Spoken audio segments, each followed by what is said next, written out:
En Conseil des ministres mardi à Lomé, le gouvernement a examiné et adopté le projet de loi de finances, exercice 2025, élaboré dans un contexte mondial de ralentissement continu de l'économie, et de durcissement des conditions financières, avec leur impact sur les investissements et la dette, sur fond de crise entre la Russie et l'Ukraine et au Moyen-Orient. Le projet de budget 2025 demeure tributaire du contexte sécuritaire régional et de la persistance des menaces liées au terrorisme et à l'extrémisme violent. En dépit d'une conjoncture marquée par un fléchissement de la croissance et des projections mesurées de reprise dans l'espace CEDEAO et dans la zone UEMOA, l'activité économique sur le plan national est restée dynamique grâce à la bonne exécution des projets et réformes de la feuille de route gouvernementale, avec une croissance de 6,6% en 2024, qui devrait atteindre 6,8% en 2025. Le projet de budget de l'État, exercice 2025,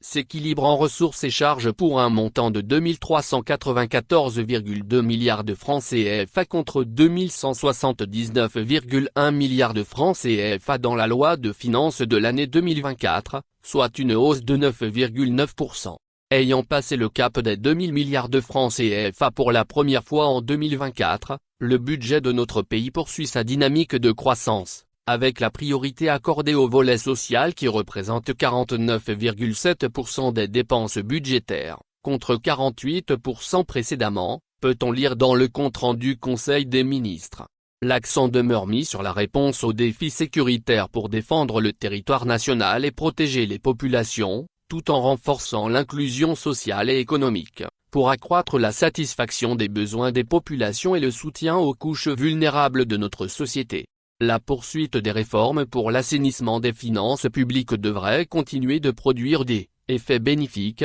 les efforts engagés par le gouvernement concourant d'année en année à la maîtrise du déficit budgétaire qui ressortirait à 3% du PIB en 2025 contre 6,7% en 2023, et une prévision de 5,9% en 2024. Suivant les orientations du chef de l'État, le gouvernement continuera de privilégier l'efficacité de la dépense publique ainsi que l'amélioration de la qualité des services aux citoyens.